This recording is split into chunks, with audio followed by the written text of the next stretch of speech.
Good morning, everyone, and thank you for being here. 2 years ago, the acting Attorney General asked me to serve as special counsel, and he created the special counsel's office. The appointment order directed the office to investigate Russian interference in the 2016 presidential election. This included investigating any links or coordination between the Russian government and individuals associated with the Trump campaign. Now, I have not spoken publicly during our investigation. I'm speaking out today because our investigation is complete. The Attorney General has made the report on our investigation largely public.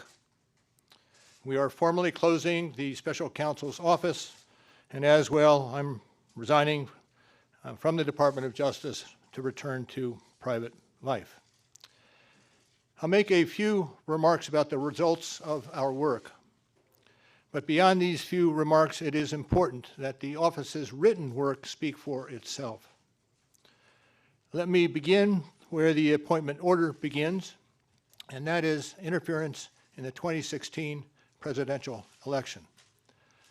As alleged by the grand jury in an indictment, Russian intelligence officers who were part of the Russian military launched a concerted attack on our political system. The indictment alleges that they used sophisticated cyber techniques to hack into computers and networks used by the Clinton campaign. They stole private information and then released that information through fake online identities and through the organization WikiLeaks. The releases were designed and timed to interfere with our election and to damage a presidential candidate. And at the same time, as the grand jury alleged in a separate indictment, a private Russian entity engaged in a social media operation where Russian citizens posed as Americans in order to influence an election. These indictments contain allegations, and we are not commenting on the guilt or the innocence of any specific defendant. Every defendant is presumed innocent unless and until proven guilty. The indictments allege, and the other activities in our report describe, efforts to interfere in our political system. They needed to be investigated and understood, and that is among the reasons why the Department of Justice established our office. That is also a reason we investigated efforts to obstruct the investigation. The matters we investigated were of paramount importance. It was critical for us to obtain full and accurate information from every person we questioned. When a subject of an investigation obstructs that investigation or lies to investigators, it strikes at the core of their government's effort to find the truth and hold wrongdoers accountable. Let me say a word about the report. The report has two parts, addressing the two main issues we were asked to investigate. The first volume of the report details numerous efforts emanating from Russia to influence the election. This volume includes a discussion of the Trump campaign's response to this activity, as well as our conclusion that there was insufficient evidence to charge a broader conspiracy. And in the second volume, the report describes the results and analysis of our obstruction of justice investigation involving the president. The order appointing me special counsel authorized us to investigate actions that could obstruct the investigation. And we conducted that investigation, and we kept the office of the acting Attorney General apprised of the progress of our work.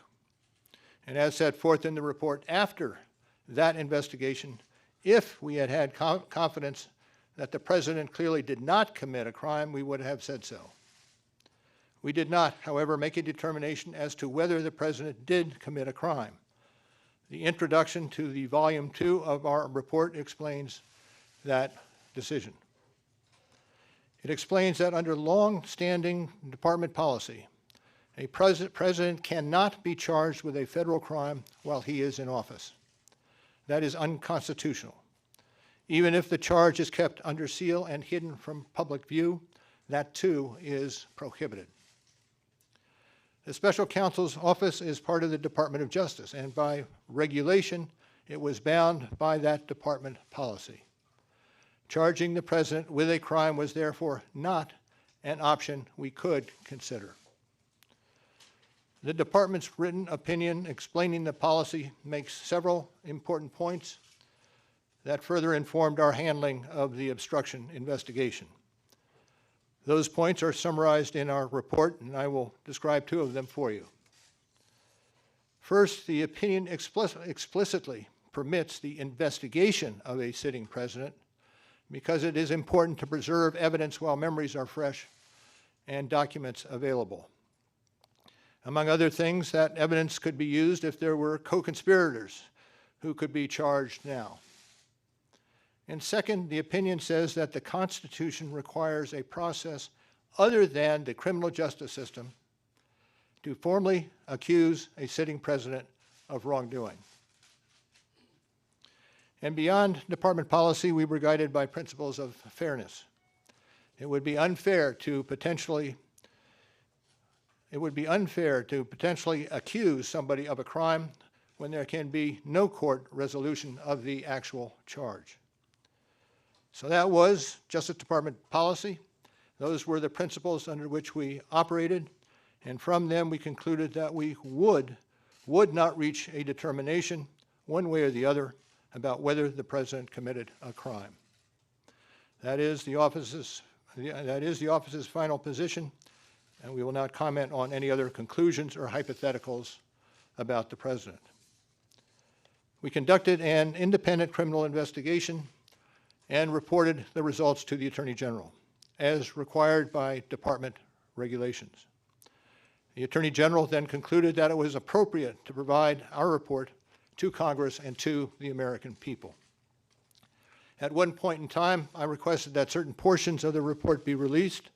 The Attorney General preferred to make the entire report public all at once, and we appreciate that the Attorney General made the report largely public, and I certainly do not question the Attorney General's good faith in that decision. Now, I hope and expect this to be the only time that I will speak to you in this manner. I am making that decision myself. No one has told me whether I can or should testify or speak further about this matter. There has been discussion about an appearance before Congress. Any testimony from this office would not go beyond our report. It contains our findings and analysis and the reasons for the decisions we made. We chose those words carefully, and the work speaks for itself. And the report is my testimony. I would not provide information beyond that which is already public in any appearance before Congress. In addition, access to our underlying work product is being decided in a process that does not involve our office. So beyond what I've said here today and what is contained in our written work, I do not believe it is appropriate for me to speak further about the investigation or to comment on the actions of the Justice Department or Congress. And it's for that reason I will not be taking questions today as well. Now, before I step away, I want to thank the attorneys, the FBI agents, the analysts, the professional staff who helped us conduct this investigation in a fair and independent manner. These individuals, who spent nearly 2 years with the special counsel's office, were of the highest integrity. And I will close by reiterating the central allegation of our indictments, that there were multiple, systematic efforts to interfere in our election. And that allegation deserves the attention of every American. Thank you for being here today. Sir, if you're subpoenaed, do you need to say full time? No question.